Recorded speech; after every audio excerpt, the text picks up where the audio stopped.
They went down in 9 seconds. The moment the Blackhawk started losing lift, no one had time to speak. Just instinct.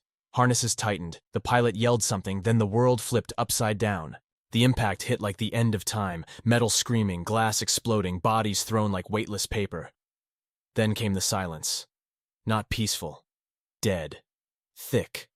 Suffocating. Out of 14 men, only 7 got up. 2 were bleeding out, 1 barely breathing.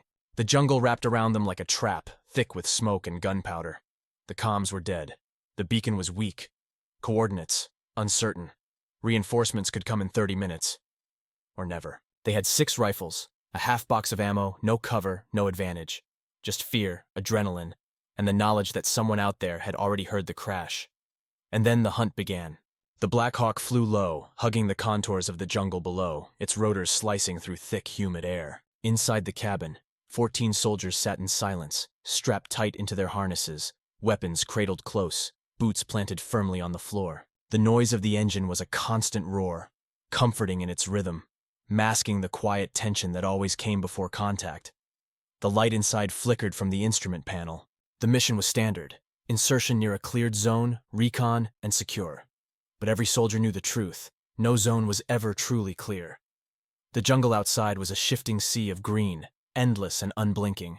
From the cockpit, the view narrowed as they entered a tight valley, shadows stretching longer beneath them. Then came the change, barely perceptible at first. A subtle vibration, followed by a sharp stutter in the engine. One of the crewmen looked up, and within 2 seconds, every man inside the cabin felt it. The Blackhawk dropped slightly, then shuddered again. A warning alarm shrieked from the console. The rotors pitched unevenly. Something was failing. The pilot yelled, voice lost in the rush of wind and systems overload. The nose of the aircraft dipped violently. Gravity tilted sideways. The soldiers braced as the jungle leapt up to meet them. Trees whipped past the windows. A blast of leaves and branches exploded through the open ramp. Then the crash came. Not a single impact, but a sequence of violent slams, each one worse than the last. The tail clipped a tree. Metal tore. The fuselage twisted. The world became fire. Glass, screaming. Time fractured. Bodies were thrown against the walls. Harnesses snapped. Helmets cracked. Sparks shot from the panel as wires ripped free. Something exploded behind the crew chief. Smoke filled the cabin. The stench of aviation fuel mixed with blood and burning plastic. Then the final jolt struck. The helicopter slammed into the jungle floor and stopped moving. One side crumpled. The blades splintered into shrapnel. Silence fell like a weight. For a long moment there was nothing. Then groans, a cough, a metallic hiss. Fire licked at the edge of the wreckage. Debris scattered across a 30-meter radius. A boot, torn off, lay alone in the mud. One man was slumped across the side door, motionless. Another crawled out through a hole where the tail used to be. 7 of them, just 7, pulled themselves from the wreck. Dirty, bleeding, barely alive. The rest were gone. 2 lay twisted beneath the bent frame. Another had been thrown against a tree 20 meters away. The pilots had no pulse. The crew chief bled out within minutes, his body crushed under collapsed steel. The living crawled through wreckage, gasping, checking for others, calling names they could barely say aloud. No radio contact. The onboard system was wrecked. Antenna sheared off. The emergency beacon blinked weakly, pulsing red from the center console like a heart trying to keep rhythm. Around them, the jungle pressed close, indifferent. Steam hissed from the scorched earth. Birds had gone silent. Even the insects seemed to wait. Smoke curled upward through the trees, a pillar that would be seen for miles. The sound of the crash would echo far beyond their position. The survivors regrouped near the side of the wreck. 2 of them were wounded badly, one with a fractured leg, the other with deep shrapnel cuts across his side. Another was barely conscious, likely concussed. That left 4 able-bodied soldiers and 1 burning aircraft to defend. They did what they could, pulled gear from the wreck, scavenged weapons, checked ammo. One of the rifles was jammed. 2 packs were crushed. They had 6 working weapons between them, a partial box of ammunition, and no flares. The medkit was wet and incomplete. No morphine, just gauze, tape, and instinct. They moved the injured as far as they could from the heat of the wreckage. No one spoke beyond what was necessary. The trees loomed overhead, swaying in a wind that didn't reach the ground. Sweat poured from their faces. Flies buzzed around the blood. Each man felt the same thing but didn't say it. They were exposed. Stranded. The crash was just the beginning. In the distance, something stirred. A bird took flight, then another. The jungle was reacting to more than just fire. The crash had been loud. Too loud. Others had heard it. The enemy would come. They didn't know when, but they would come. So the 7 who remained did the only thing they could. They set a perimeter. Dug in behind fallen logs and parts of the twisted frame. They checked their weapons. Counted magazines. One of them carved a quick cross into the dirt beside a body and moved on. They weren't waiting to be rescued. They were waiting to be hunted. The air grew thicker. The light began to fade. Somewhere far off, a branch snapped. The fight hadn't started yet, but it would. And they would be there when it did. The sun had not yet set, but the jungle was already dim. Shadows stretched across the wreckage as the canopy above thickened, swallowing the light in slow degrees. The smoke from the downed Black Hawk thinned into the trees like a signal flare no one had asked for.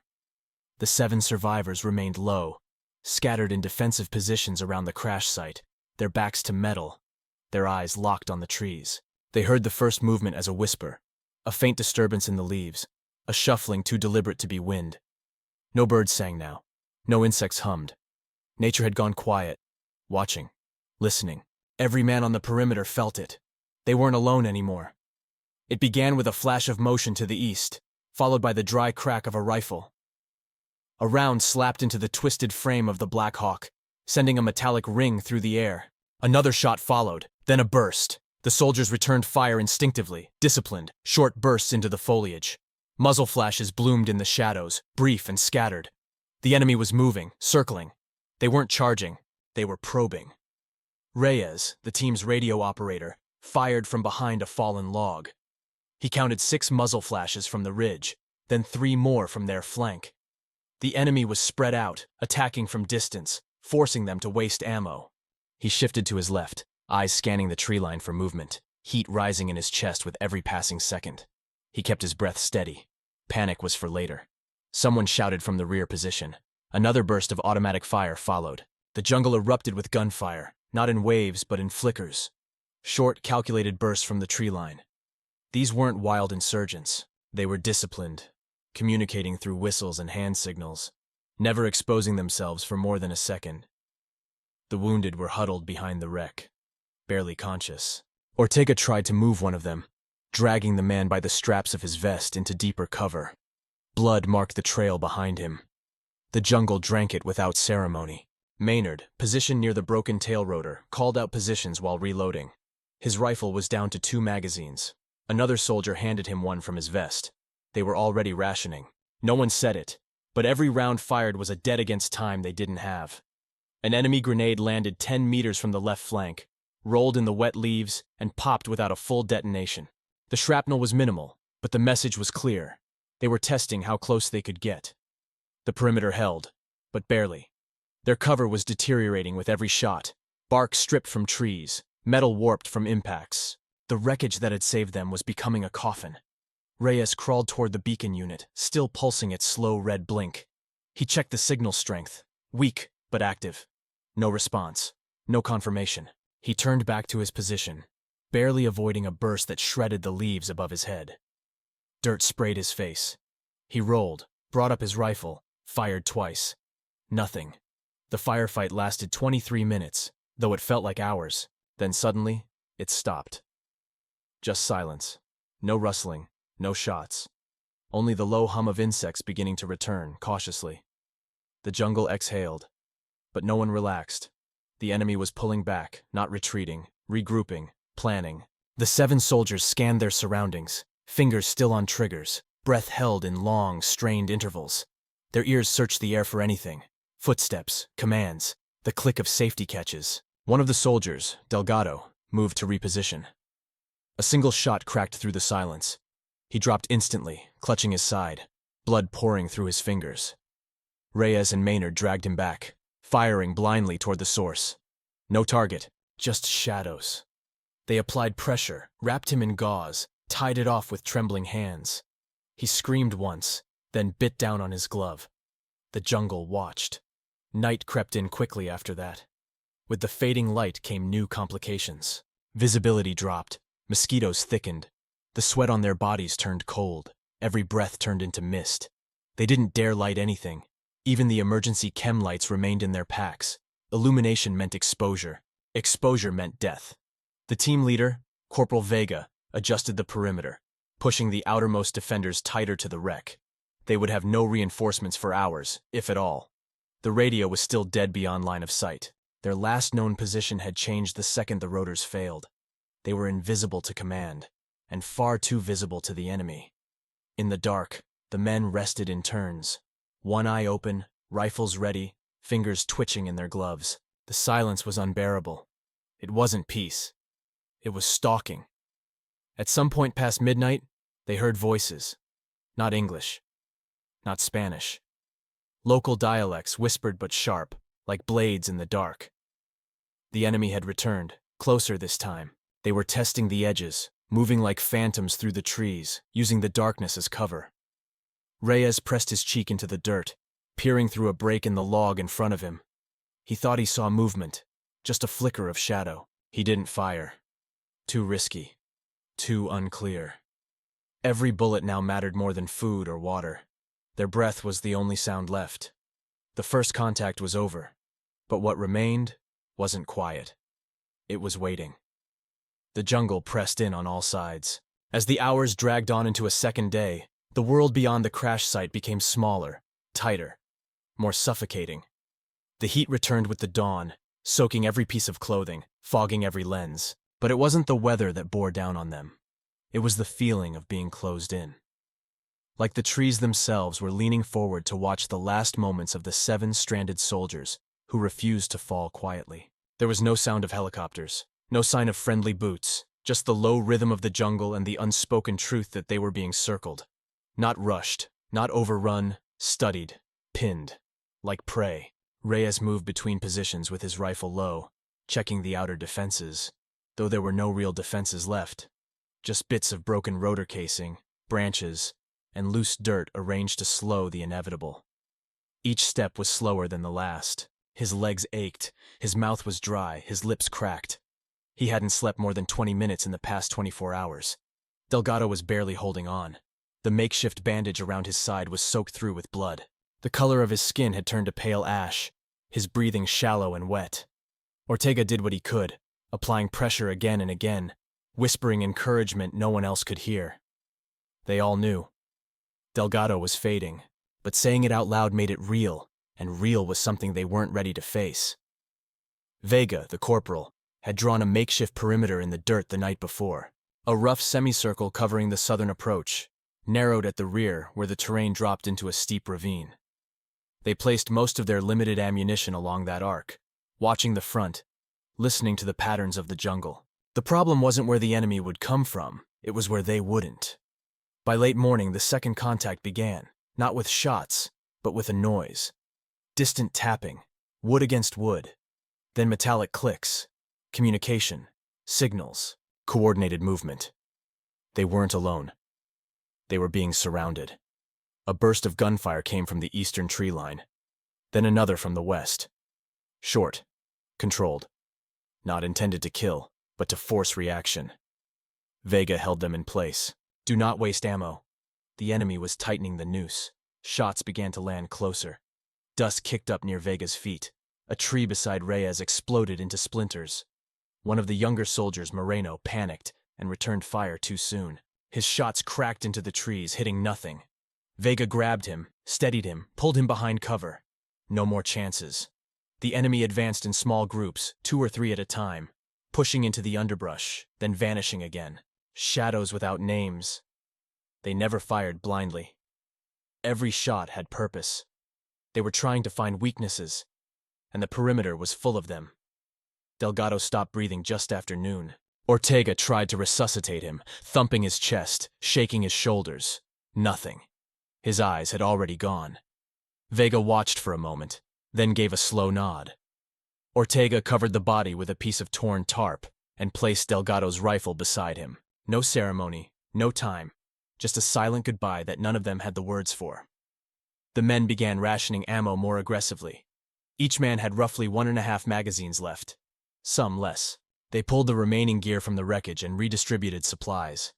No one complained. No one asked what came next. They all knew. This wasn't about fighting back anymore. It was about lasting longer than the enemy expected. About denying them the easy kill. By mid-afternoon, they heard drones. Not military grade, but small, fast, buzzing overhead like hornets. The enemy was using them for visual confirmation. Reyes spotted one briefly, darting through the canopy. He fired, missed. The sound disappeared. The buzzing returned a few minutes later. They were being marked. More shots came at intervals. One struck a water canteen beside Maynard, sending plastic and water spraying into the dirt. Another hit the wreckage, sparking against metal. No one was seriously hurt, but the message was clear. We know where you are. We're not in a hurry. As the sun dipped again, the air grew thicker. Sweat dripped from every face. Their hands trembled, but not from fear, from sheer depletion. The body had begun to turn against itself. Muscles ached, joints throbbed, vision swam, time blurred. The jungle no longer had hours, only pressure. That night, Vega gave each man a task. Rotate watch, monitor shadows, conserve rounds, hold until extraction. If it came. There was no longer talk of backup. Hope had become a fragile thing, carried only in silence. Even breathing was calculated. Sometime past midnight, they heard footsteps, closer than before, deliberate. Someone stepped on a dry branch. The crack was sharp. Moreno raised his rifle, finger on the trigger. Reyes held out a hand, waited. Then movement. Too fast, too close. A figure burst from the trees. Gunfire erupted. Muzzle flashes lit the camp. The air exploded with sound. The figure dropped. Then more came. 5, maybe 6. The perimeter returned fire, bullets slamming into shadows. One soldier screamed. Ortega pulled him back. The jungle lit up for a full 30 seconds, then went silent again. The air smelled like copper and cordite. One of their own was down, shot through the leg. Blood pooled in the dirt. They patched him as best they could. Vega sat beside him, rifle resting on his lap, eyes on the dark. They didn't speak. They were 6 now, and the noose was still tightening. By morning, the air was motionless, heavy with the scent of blood, cordite, and damp soil. The jungle had grown quieter, not with peace, but with tension. Every sound was sharper, every shadow looked deeper. The perimeter had shrunk. What once was a wide circle had compressed into a warped crescent around the wreckage, most of it no longer defensible. The survivors, now down to 6, were spread thin, worn raw by fatigue, thirst, and the persistent closeness of death. The wounded man, Espino, lay behind a slanted piece of fuselage, his leg tightly bandaged with strips of uniform. He drifted in and out of consciousness, sometimes muttering words that didn't make sense, sometimes silent as a stone. They couldn't carry him if they ran, and they couldn't leave him if they stayed. His breathing was shallow but rhythmic. A ticking clock. Vega studied the terrain from a gap in the foliage. The enemy had begun to close in methodically. First, the west side had gone silent. Then the north, the east, where they'd first been probed, now saw the most activity. Fluttering movement, faint voices, a flash of light at night that didn't belong to them. They weren't just surrounded. They were being penned in. They had 3 options, and only one of them was real. Stay and die, wait and die, or move. Risk a break through the weakest flank and pray they made it far enough to signal. The beacon had been damaged again during the last firefight. It blinked, yes, but erratically, and there was no way of knowing if any signal was still transmitting. Radio contact remained dead. They studied the eastern edge and made their choice. Reyes and Maynard would go first. Ortega would follow with Vega. Moreno would stay back with Espino and provide suppressive fire with the last functional LMG. If the rest made it through, they would loop and return for the final pair. Or not. It was a plan written with more hope than certainty, but it was all they had. At 0543, the jungle erupted. Smoke grenades were pulled. The white plumes hissed through the underbrush. Ortega fired the first shots into the trees to the southeast, drawing return fire almost immediately. Maynard and Reyes broke cover at a sprint, keeping low, zigzagging between trees. Bullets tore through leaves, snapped branches. One round kicked up dirt inches from Reyes's boots. Another cracked into a tree just behind Vega's head. Reyes reached a boulder near the edge of a dry ravine and dropped to his stomach, covering Maynard's path. Maynard slid beside him seconds later, panting but unhit. They returned fire in short bursts, targeting the muzzle flashes that stuttered in the green. Ortega followed next, diving through the smoke with Vega close behind. Moreno stayed behind, spraying arcs of cover fire with the LMG, short, controlled bursts that echoed against the jungle. It wasn't accurate, but it was loud, and it was enough to shake the enemy's timing. For a few precious seconds, the enemy hesitated. Vega reached Reyes's position, signaling him forward. They moved fast, eyes sweeping, breaths tight. The enemy was shifting. The initial shock of the breakout had worn off. Now came the reaction. The team cut through a break in the jungle, a thin game trail hidden beneath thick roots and creepers. The sun filtered through in patches. There was no time to think. Only motion. Only speed. Behind them, the crash site vanished into the trees. The sound of gunfire became distant, then silent. For several minutes, they moved without contact. Vega led them east by instinct and memory, looking for elevation, a ridge they had seen during descent. From there, they could launch a flare. It was a desperate signal, but desperation was now their standard. Reyes stumbled, catching himself on a twisted root. His hands were bleeding from the fall, but he said nothing. Maynard limped slightly, a graze from the earlier fire burning along his calf. They kept moving. They reached the base of the ridge, breath ragged. Behind them, a distant crack. Gunfire again. Moreno was holding them off. Or dying.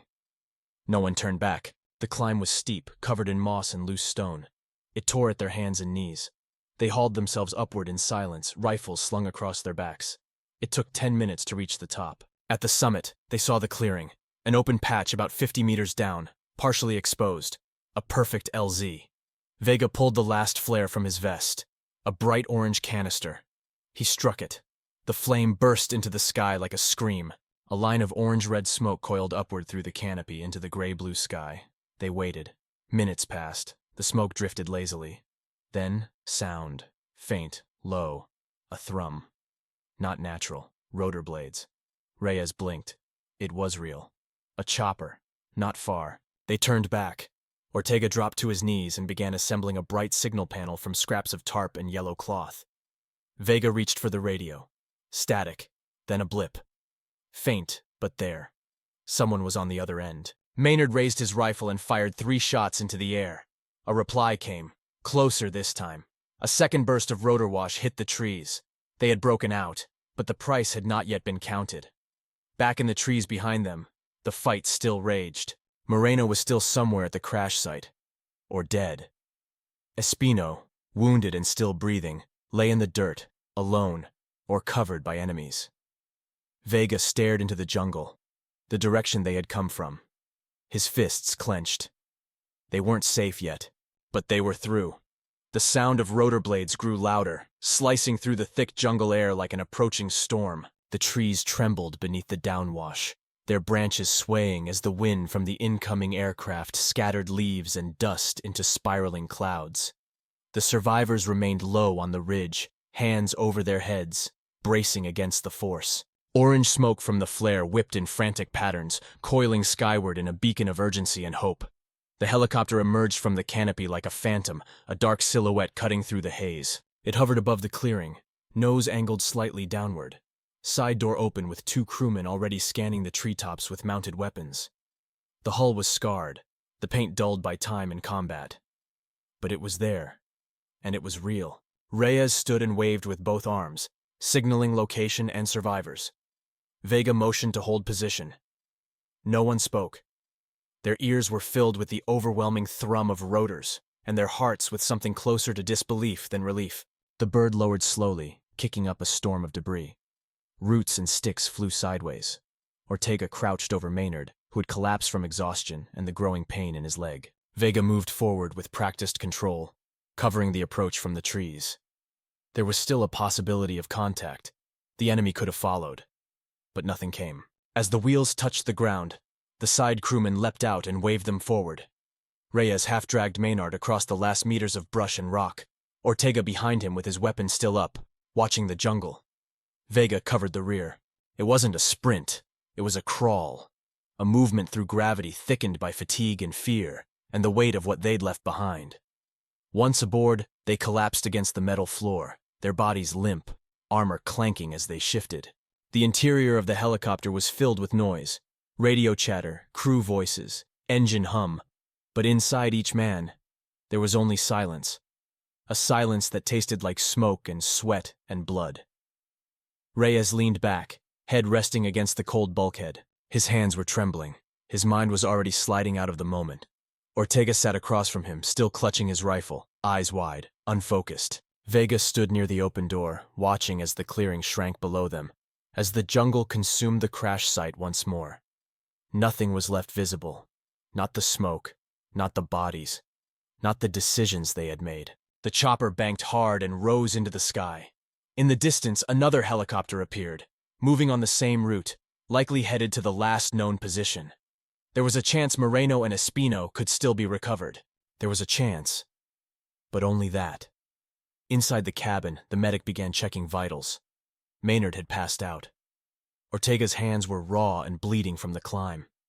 Vega finally let go of his weapon, resting it between his knees. He didn't speak. None of them did. Not even Reyes, whose throat burned from dehydration and unspoken words. The base came into view after 20 minutes, gray and green against a backdrop of scorched jungle. Rows of tents and concrete walls. The helicopter descended in a wide circle, cautious, deliberate. Soldiers below scattered as the bird came in fast, skimming over the outer perimeter before slowing over the pad. As they landed, a team of medics rushed forward. Stretchers came out, hands lifted bodies. Voices gave commands. Ortega helped move Maynard onto a gurney, then stood aside, watching as he was taken toward the field hospital. Reyes refused help, staggering toward the ramp alone, legs barely working. Vega walked behind him slower, his shoulders heavy. They stepped onto the tarmac without fanfare, no celebration, no applause. Just boots on concrete, the wind of a second helicopter overhead, and the sound of distant thunder rumbling behind the clouds. The three of them stood in the open for a long time, unsure of what to do next. A young lieutenant approached, holding a clipboard, eyes scanning names and numbers. He asked questions. Vega answered flatly. Crash, contact, breakout, extraction. The words came like commands. Clean, detached, sanitized. Then they were dismissed. Inside the barracks, the noise was normal. Soldiers talking, laughing, prepping gear. Business as usual. Reyes walked to the washroom and stared at his reflection in the cracked mirror above the sink. Dirt covered his face. Blood caked beneath his nose. His eyes looked back at him without recognition. He washed slowly, wiping the jungle from his skin, but it stayed in the lines of his face, in the shake of his hands. Ortega sat on the floor outside the infirmary, elbows on his knees, head down. He didn't speak to anyone who passed. Vega filled out the first of 3 reports, his handwriting neat and steady, but his eyes never leaving the door to the medical tent. An hour passed, then 2, then night again. Reyes returned to the pad just before sunset. The sky was orange and quiet. A third bird had returned, empty. No one said if Moreno or Espino had been found. No one needed to. In war, silence was often the final answer. When darkness fell, Reyes sat by the perimeter fence, looking out at the jungle beyond. It was there still, alive, watching. But it had not won. He closed his eyes and listened to the rotor's echo in his memory, blending with the last words he remembered from that ridge. Move. Hold. Don't stop. And he hadn't. Days passed, but time felt fractured. The base moved on. Patrols came and went. Helicopters lifted off and returned. Supply trucks rumbled through the gates like nothing had happened. But for the 3 who came back from the crash, something had shifted. Everything looked the same, but none of it felt familiar. Reyes awoke each morning before the sun, haunted by the lingering scent of smoke, the rhythm of rotor blades still echoing in his skull. His hands trembled when he tried to lace his boots. His breath caught in his throat when the wind rustled the trees beyond the perimeter. The jungle no longer looked like terrain. It looked like a memory etched in green and blood. He spent most of his time near the flight line, watching aircraft lift into the sky. He'd count the seconds between ignition and liftoff, mouthing each one like a prayer. He didn't know what he was waiting for. Maybe closure. Maybe ghosts. Ortega didn't speak much after the hospital released him. He returned to routine, cleaning his rifle with mechanical precision, reassembling gear no one had asked him to touch. His face stayed blank, except in the rare moments when someone called Delgado's name by mistake. Then he would freeze, just for a second, and lower his gaze. Nobody corrected the mistake. Nobody said anything. Vega resumed command duties. He led patrol briefings, updated logistics reports, responded to requests from command, but something in his posture had changed. He no longer looked forward when giving orders. His gaze always dropped, somewhere between the boots of his men and the floor beneath them. Every night, he sat at the corner of the mess tent, untouched tray in front of him, staring into the space beyond the noise. They never held a ceremony. No medals were given, no ranks changed. A few names were posted on the casualty board, printed in black, tacked under the heading MIA pending confirmation. Moreno, Espino, Delgado. A note beneath them read, "Final status subject to confirmation." Everyone knew what that meant. At first, there were questions. Curious glances, whispers. What happened out there? How did they make it out? Who didn't? But those faded quickly. No one wanted the full story. They just wanted the summary, the safe version. Reyes gave it once to an officer who logged it into a report. Then he never spoke of it again. At night, Reyes often returned to the fence line near the far side of the base. He would sit alone, his back against the concrete barrier, eyes fixed on the darkness beyond. The jungle was still out there, just a few hundred meters away. It looked calm now, still, but he knew better. He remembered the eyes in the shadows, the movement just beyond sight, the press of death from all sides. That kind of memory didn't fade. It carved itself deep into the marrow. He kept seeing the ridge, the moment they launched the flare, the realization they might survive, and the weight that came with knowing who wouldn't. One night, as a new squad boarded a Blackhawk for a routine supply escort, Reyes stood nearby. He watched each soldier step aboard, laughing, loud, confident, just like they had been. He didn't say anything, didn't warn them. They were ready, or they weren't, and no words would change what waited for them on the other side of the tree line. Inside the barracks, someone had left a photo pinned to the wall, grainy, faded. It showed the crash survivors weeks before it happened, posing at a fuel station outside the main gates, smiling, weapons slung across their backs, sunlight in their eyes. All 14 were there. Reyes looked at it for a long time. He didn't take it down. He didn't touch it. He just stared, then turned and walked away.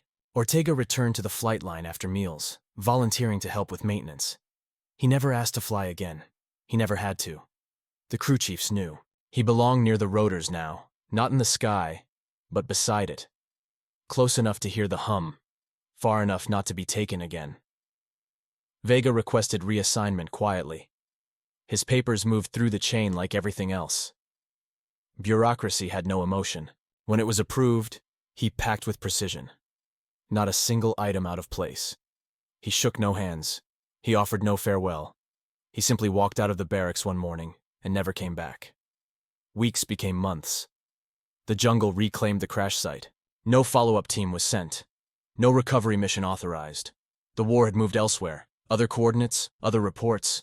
Command shifted focus. There were always new fires to put out, always more pieces on the board. But for Reyes, Ortega, and the few who had watched their brothers vanish beneath smoke and leaves, the fire still burned quietly behind the eyes. In the way they walked, in how they held their weapons, in what they didn't say. Sometimes late at night, Reyes would dream of the crash. Not the sound or the heat, but the seconds before.